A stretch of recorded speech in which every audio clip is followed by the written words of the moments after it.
Welcome to the KnifeWife podcast. I'm Suz, married to Bob Terzuola. This podcast is about couples who live, love, and work together. It has little to do with knives.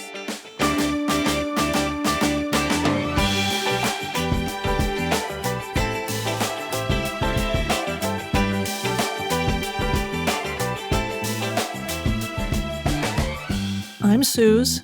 And I'm Bob. And we've been together for about just over 22 years. A good friend set us up on a blind date, and it's a long story, which I won't bore you with, but we own a company called Terzuola Design, and Bob is a knife maker, and he makes all his knives by hand in his shop. He's been doing it for over 40 years. When I met Bob, he was long established in the knife world. He was very successful. He'd written a book, and he was basically working in his shop 7 days a week. I was fascinated when we were being set up. The person told me, well, he's a knife maker. And I thought, oh, that's interesting because I'm an artist. What does that mean? I came to his shop and I opened the door and he said, have you ever used any of these machines? And I said, like a drill press or a milling machine or a grinder? Sure. I've used all of those in sculpture. That was a selling point for me. And but the person who introduced us wanted to set us up for a brunch on Sunday, and he couldn't do it. He told me because our friend told us, Danny, because Bob was busy designing a bayonet for the U.S. military. I said, really? I said, I've heard a lot of reasons why guys are not available, but never someone's designing a bayonet. Okay, I'll give him a pass. We'll see when he's available. Well, if you know Bob, you know that he changed his mind in a few minutes and called back and said, I got to take a guy to the airport, so I have time to meet her. And when he walked in the room, when he first saw me, he said, there's been a terrible mistake. I said, what? And he said, she'll never go out with me. Ha ha, fooled you. Anyway, so that was over 22 years ago. And I've been working in his business with him for about, 15 years, but really seriously in the last 10 years. And we live in San Diego, California. We have a lot of animals. We have a golden doodle, Gigi, who's our baby. We have Vinny, who's from East LA. And a couple cats. And 3 chickens, as everyone should. Anyway, so Bob, tell me about you. I've said enough about you. Tell me about you. Well, born in Brooklyn. Spent a lot of time in Central America. Went in the Peace Corps in Panama. And after that, they asked me to be a Peace Corps trainer.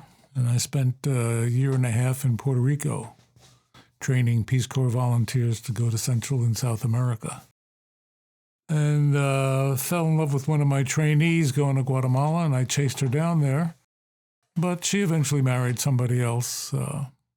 But I stayed for a while, actually 17 years, and got involved in various government programs, agriculture, education. I graduated from NYU with a degree in vocational education, basically a shop teacher. And may I say, you went to Stuyvesant High School and then got a full ride to NYU. I did. You did. I did. Stuyvesant High School. Yeah. In those days, it was an all-boys high school. I don't know if you know that. I do know that. It's a good thing I wasn't around because I would have had something to say about that. I know. Yes. Anyway, where was I? I graduated Guatemala. And got involved in various programs and projects down there. And one of them was managing a jade jewelry factory. I've always been interested in jade and carving jade. And I started to do that when I was actually in New York still. In the jade factory, we had a bunch of different kinds of machinery that I taught carvers how to use. I trained our salespeople, set up our showroom. We had quite a nice organization there, and it was a beautiful factory. And our neighbor, His name was Jim Atwood. Used to get Blade magazines. Actually, it was the American Blade magazine, a predecessor of the modern Blade magazine, and got me interested in making the knives. And I eventually, after about a year of just playing around with the machines and reading the books and looking at the magazines and so forth, decided to join the Knife Makers Guild, which I did. And we had our first show in Kansas City, first one that I went to. I think that was 1980 or 81. And it's been my profession pretty much ever since. And that's what I've done for a living. And you've designed a few things. You hold a few patents.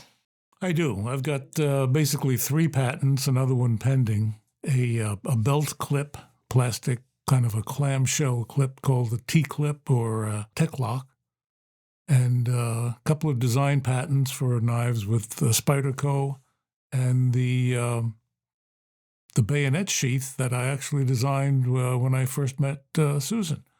That's what I was working on, and I actually got a patent for that. Yep.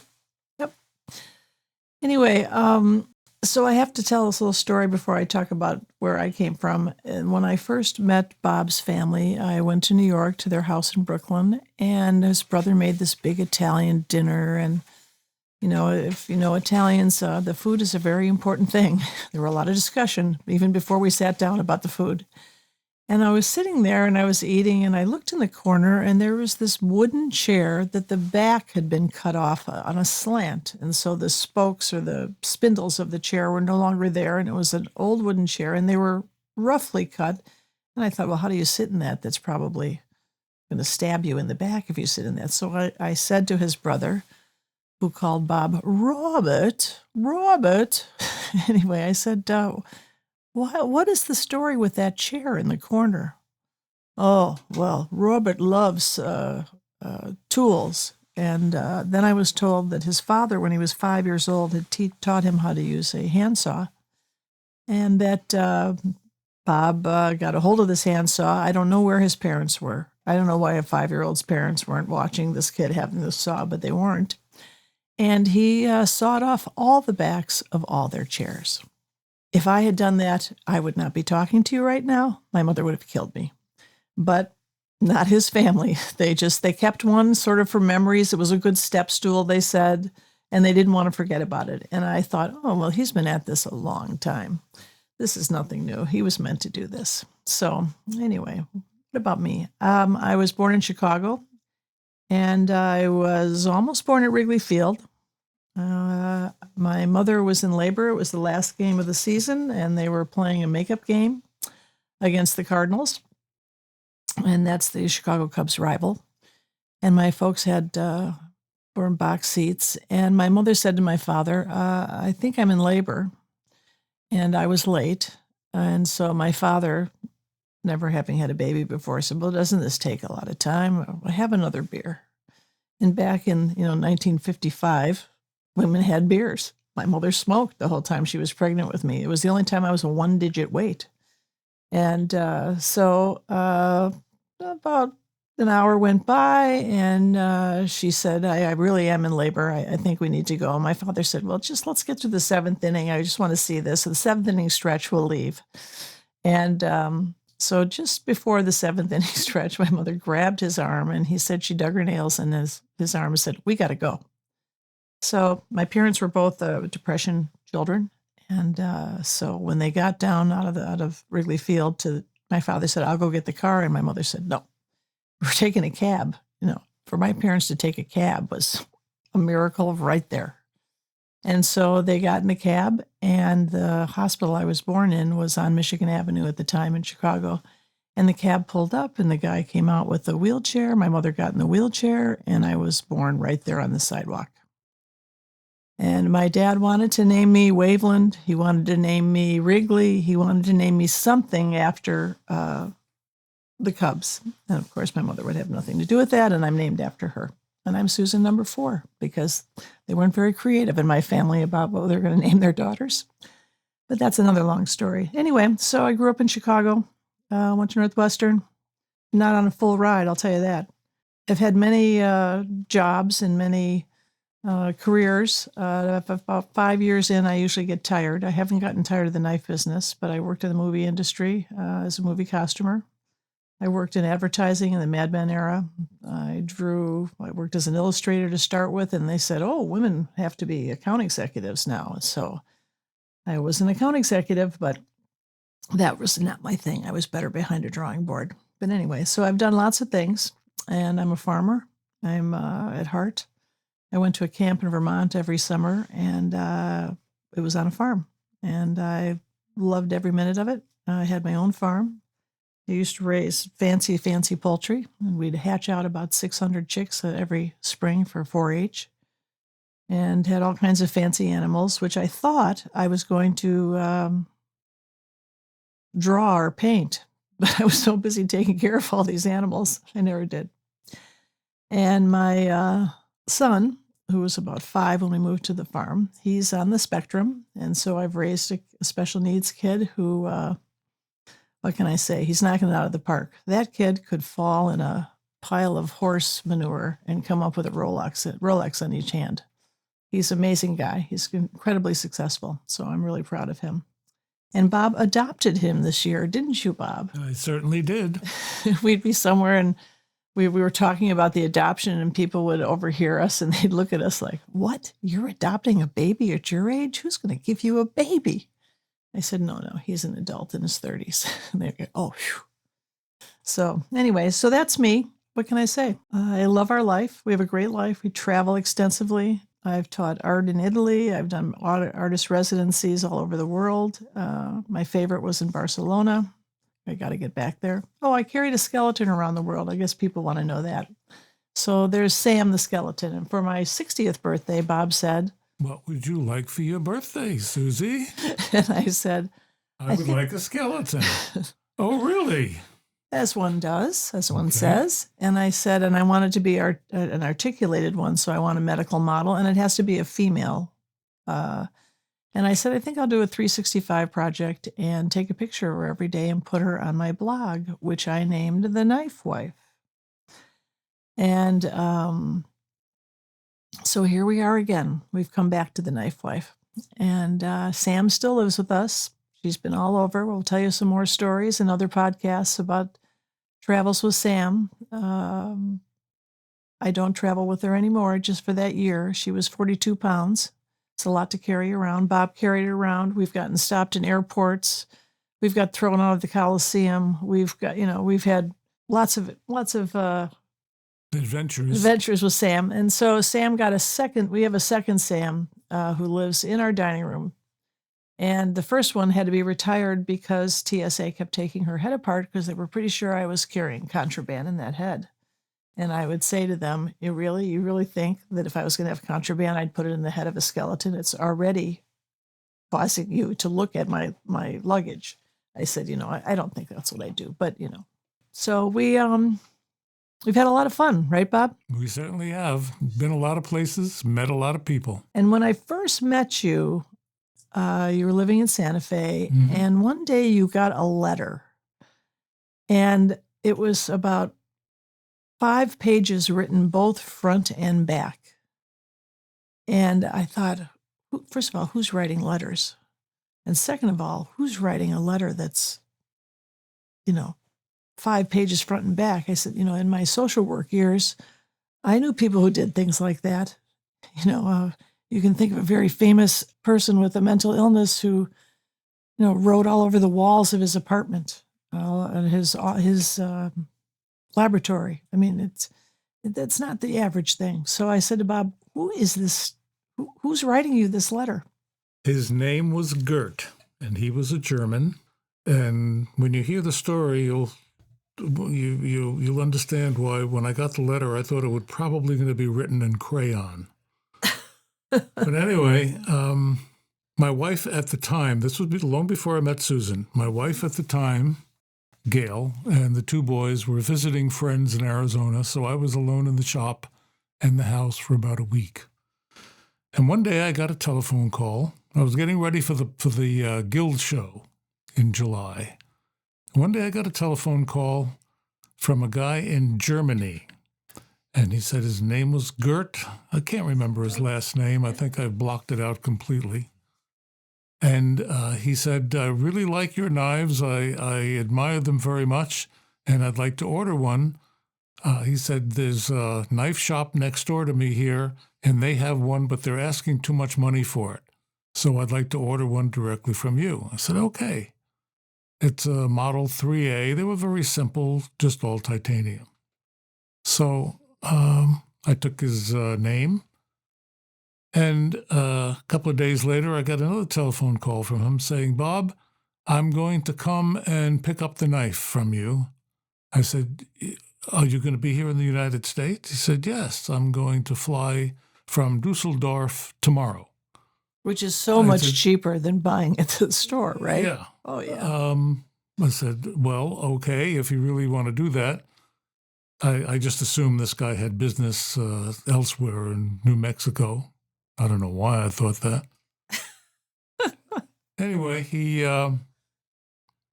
through a series of phone calls, I found out that he was actually coming to the United States. And about 3 days later, I get another phone call from him, from Germany, saying, Bob, I had gotten to the airport at Dusseldorf and realized I didn't have my passport, so I had to go back. By that time, I had missed the airplane, and they made me buy another ticket. So I actually had to buy 2 tickets, but I'll be there on Wednesday. Okay. I'm not believing this guy at all. But Wednesday, I get another phone call, and this time it's about 6 o'clock at night. And the phone call is from one of my neighbors. And they said, Bob, there's a fellow here with a very thick accent, and he's looking for your house, and he can't find it. I'm not so sure that you want to see him. Is this somebody you're expecting?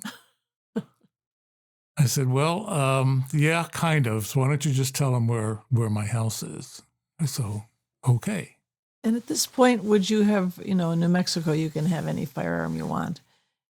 Did you put your gun in your belt? I was just getting to that. Okay. I was just getting to that. When I found out he was actually in New Mexico and just down the street, I got my Browning High Power, which I carried in Guatemala, and I put it in my belt on my back and my shirt covering it, and waited for him to show up. And pretty soon, this ratty old rumbling brown Chevrolet pulls into my driveway, and it's being driven by a guy in a big cowboy hat. New Mexico. And 2 guys get out of the car, and I'm looking at them through the window. The first guy, the driver, has this big cowboy hat and button-down shirt and dirty old jeans and cowboy boots and skinny as a rail, and he walks into the shop. And he looked to me like the kind of guy who would be talking to his shoes at the bus station. And I just kind of got this really weird feeling, and I knew he wasn't the German. And behind him came Gert the German. Gert the German was a big, big guy, broad shoulders. He had on a Hawaiian shirt, short sleeves, open all the way to the waist. He had gray hair and a gray beard, and he was wearing a big, thick silver chain around his neck with a lump of amber the size of my fist hanging down like an amulet or some sort of a pendant. And anyway, his English was fairly good, not too bad, but I made sure that these guys never got behind me. They kept circling around and talking and everything. And I did have a Model 3A that I was getting ready for the guild show. And I gave it to him, and he looked at it and says, this is exactly what I want. Thank you so much. I really appreciate it. He said, I'm going to be staying some time in Albuquerque. He said, I met a nurse, and she's going to put me up, and I'm going to be staying with her. And I went to the bank today and opened up a bank account, so I'm going to give you a check right now. And he gave me the deposit slip, showed me the deposit slip, and yes, it was genuine. And he had the checkbook with these temporary checks. And I just knew I was never going to get paid for this knife, but I just wanted these guys to leave. So I said, thank you very much, and kind of moved them away. Out they went. He was very talkative, and he just kept talking, and I just kind of moved them towards the door. And eventually they said good night, and they left. And that was goodbye to Gert. Almost, but not quite. 2 days later, I get a phone call from American Airlines. Mr. Terzuola, yes. We have a piece of luggage here that was confiscated in Dusseldorf, belonging to a man named Gert, whatever his last name was. They were given your name and address as the forwarding address for this piece of luggage. Can you come and pick it up? And I said, why would I want to do that? It's not mine. He said, well, they would like to talk to you because it was confiscated and it was forwarded, but under a customs bond because it had a loaded firearm in it. I said, oh, really? And suddenly, it clicked in my mind that Gert may have wanted to kill me and have the last Terzuola knife on the face of the earth. So your instincts were right. Your instincts were right. Yeah. So I said, no, I have nothing to do with that. I don't know this man. I don't know where he got my address from. It's not mine at all. I said, okay. So she hung up, and that's the end of Gert. Almost, but not quite. The next day, it was about 11:30 at night, I got a call from Mr. Terzuola. This is Elaine Ramirez. I'm the duty nurse at Presbyterian Hospital in the psych ward. And we have a man here who's going to be deported tomorrow. And he's asking for you and asking if you would come down as you're his oldest and dearest friend. I said, really? What's his name? He says, his name is Gert something or other. I said, oh. Is he in custody? She said, yes, he is. He's in the psych ward in the secure area. He was arrested on I-25 on the median with no clothes on, waving a knife and threatening passing cars. And he would like to see you. And I said, well, I don't want to see him. I don't know who he is. I never heard of his name before. Please tell him, he's got the wrong number. Thank you very much. Goodbye. And I hung up. That was almost the end of Gert. He was obviously deported and sent back to Germany. And then about a year later, it may have been a little bit longer than that. But what about the check? Oh, the check bounced. Okay. Oh, yeah. No, I knew it was going to. I never had very much hope for that at all. Thank you for reminding me. Yes. But it was many years later I saw the letter because you were still married to the other wife. That's right. It was many years later. And it was a long letter, and he just went on and on rambling about his adventures in the United States and how he would really like to, the knife was taken away from him and he never got it. So he would like for me to replace it and to make another knife for him. And of course, I never answered that. But after that, I did get 2 more postcards that came about once a year, always asking me if I would replace the knife. And I never answered any of those. And I'm happy to say that really was the end of Gert. Okay. Well, we hope he's well and got some help, right? Yeah, I'm sure he did. Yeah. And that's just one of many in your book. You tell this story in your book. Yeah. When Bob wrote a book about how to make a folding knife, and then the company who published it went out of business. And so I got the rights back for the book. And we took a whole bunch of new pictures and he wrote some new chapters. And then I asked him to please, in the middle of the book, sort of like an Oreo, think of 10, because he's got 10 stories like this at least. I mean, no, they're not all in the psych ward, but just as interesting. And so I said, let's put those in there. Well, people now come up to me at shows and whatever, and they'll say, oh, those are the best part of the book. I don't care if I make a knife. Those are great. So this is one of my favorites. Mm-hmm. So Gert the Crazy German. Which we have some really good German friends, and they are not crazy. Anyway, we travel a lot, right, dear? We do. We do. One of our favorite places to travel is Italy. Yes. And let me just say that I've developed with Susan a number of friends who are knife collectors, but they become more than knife collectors, just friends. And I gave them the name Ruffiani. And Ruffiani, basically, you can see the translation as ruffian. But it's the name that Italians use for street kids that, run around in groups, not gangs, Punks. just kind of groups, on their bicycles and stuff. And my grandfather used to call me Ruffian. Hey, Ruffian, come over here. So I gave them the name, the Ruffiani, and they loved it, of course. So we were having dinner. Susie, do you want to tell that little story in a restaurant? We had dinner with the Ruffiani. Okay, so let's just clarify that they're anything but that. They're bankers. They're Swiss bankers. They're very sophisticated people, a lot of entrepreneurs. And their common denominator is Bob. They love Bob. He's like the godfather. They call him the godfather of the tactical knife. He doesn't really like that because it sort of assumes that he's some sort of criminal, which he's probably just the opposite. I call him the tactical marshmallow because at any point, at any time, if I said, okay, Bob, I want to get a giraffe. Can we get a giraffe? He'd be like, no, I don't think it's a good idea. An hour later, just like when he didn't want to meet me at first or couldn't do it, he'd say, okay, let's get the giraffe.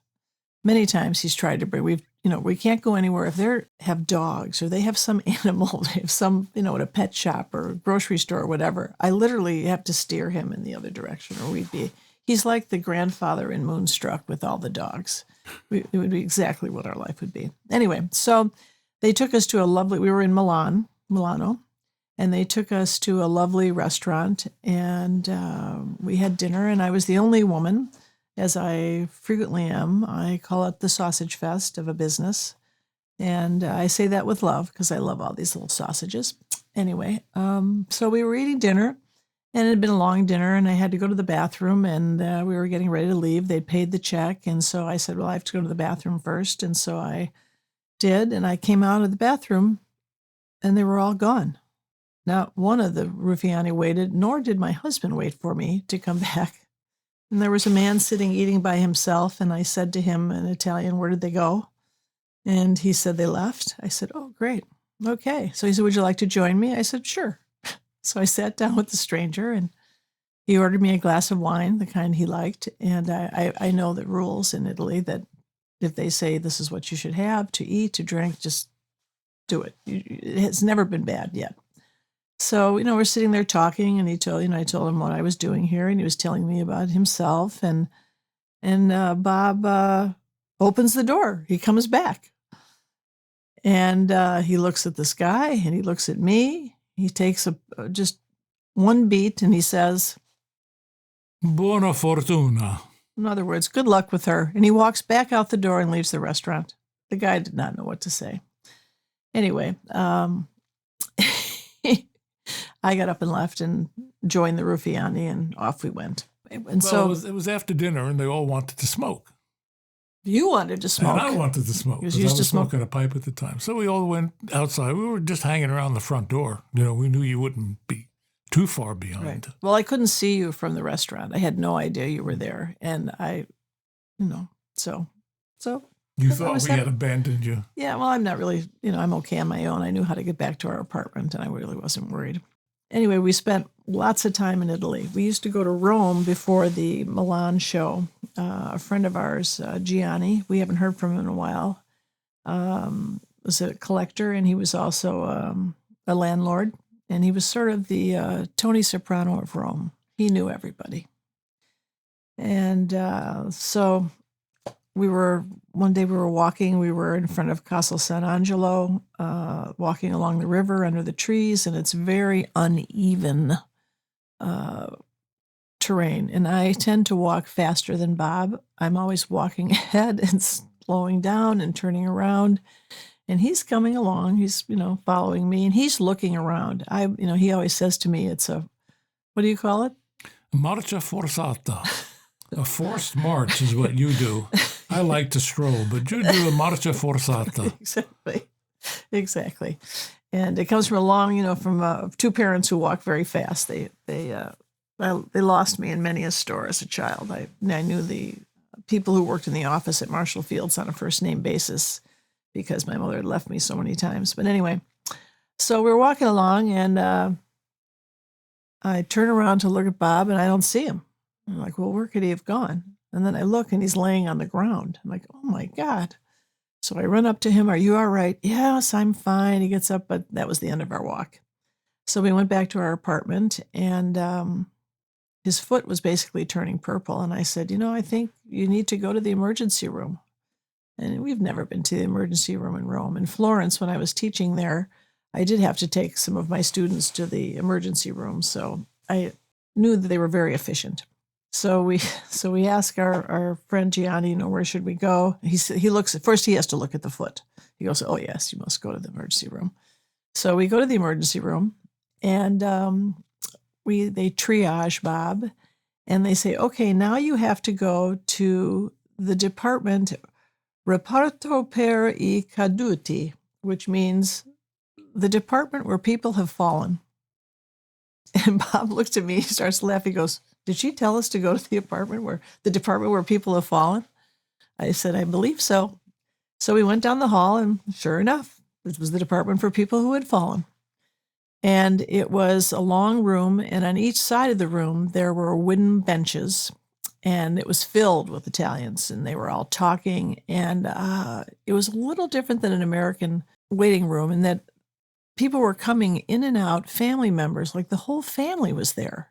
There were like a dozen people for one patient, and they were bringing food and sandwiches, and they were passing the sandwiches up and down, and coffee out of a thermos, and water bottles, and whatever. And so if that wasn't enough, while we were waiting for Bob to be x-rayed, this guy was wheeled in on a gurney, and this woman was with him, and she was wearing a red leather miniskirt and red high-heeled boots. And I'm talking stiletto-heeled. I don't know how you walk on those boots.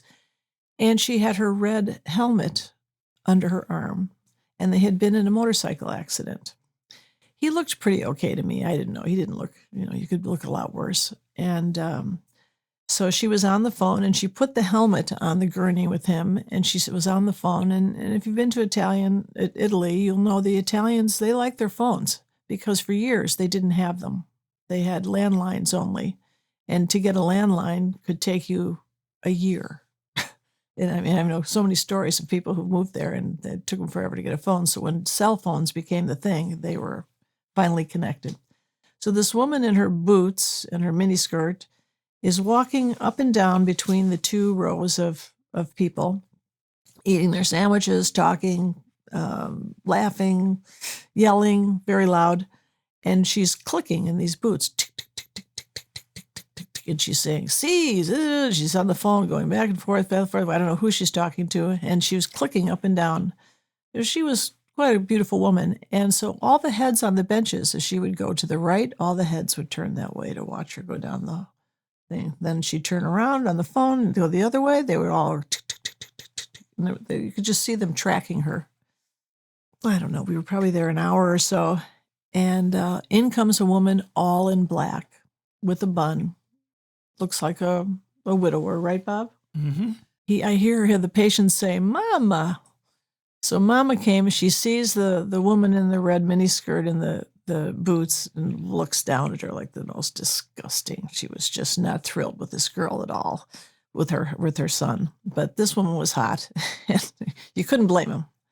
And she comes up to the guy on the gurney, her son, and she's asking him questions. What happened? And, what hurts you? What's bothering you? And so then, in the middle with everyone there, and he doesn't have any clothes on, she lifts up the sheet that's covering him and starts examining him. in front of everybody. And he's yelling, Mama, Mama, stop it, Basta, stop it, stop it. And the girl on the phone stops and she looks and she decides, she took a step back. She said, I'll let them work this out. She didn't have anything. The girlfriend had nothing to do with this. And the mother is squeezing his toes and his knees. And he's saying, he's yelling her, Mama, Mama, stop it. And everyone's watching this. So finally, the mother was done examining him to her satisfaction. And she put the sheet back down and said, you're going to be fine. And then the doctor came in and he said, nothing's broken. You're okay. You might need some physio, as they say, therapy. But you can go. And the mother says to the doctor, I could have told you that, but she says it in Italian. How do you say I could have told you that in Italian? I don't know. I'm not sure. But anyway, so that was one of our little adventures. And Bob did not break anything. He just made everything purple on his foot. And the rest of our trip was great. But I will never forget that emergency room. And I would like it if I went to emergency room and was waiting and someone would bring me a sandwich. I'll tell you that. So, emergency and entertainment all at the same time. It was. In Italian, it's called pronto soccorso. Exactly. First aid. Yes. Pronto Pronto soccorso. soccorso. See, your Italian is better than mine. But I did teach in Florence for a summer, and I didn't know any Italian before they hired me. And I had to go to the hardware store. And I needed paint scrapers. I needed supplies for printmaking. And I didn't know how to say any of these things. So I'd say, Come se dice? How do you say? And there was no Google Translate then. I had a little pocket dictionary. So I'd be looking up these words and pointing to them and the guy. So could I tell you today how many words from the hardware store I know? Probably not many. I haven't had to use those. Anyway, so those are, some of our stories and what we're all about. So we have some guests that will be interviewing different knife wives or different couples that we've met and other couples who are in an entrepreneurial situation, who are in business together, who work together. And it's a delicate balance. And so they have stories and not much about knives, not a lot about serious business, but about the humorous and fun things that happen in running these businesses together and living together. And I certainly, if someone had told me, 22 years ago, well, you're going to run a knife company, I laughed in their face. When I told my mother I was dating a knife maker on the phone long distance, she said, a knife maker? A knife maker. Did you say a knife maker? How in the world could a man earn a living making knives? And she was thinking kitchen knives. I said, well, he does pretty well, Mom.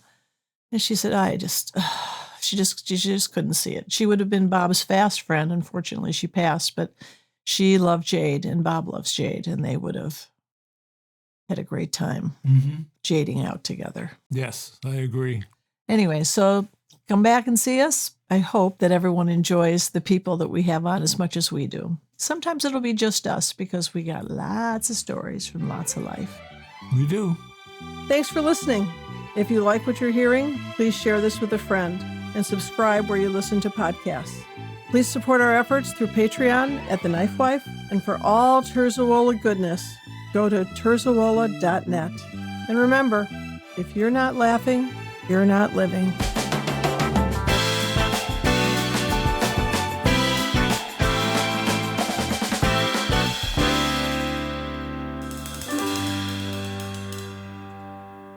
Comments and questions can be made on Instagram at The KnifeWife Podcast or our Facebook group, The KnifeWife Podcast. And if you're a couple who work together and would like to be on our podcast, tell us about yourself with an email at eccentricsuz.com or terzuola.net.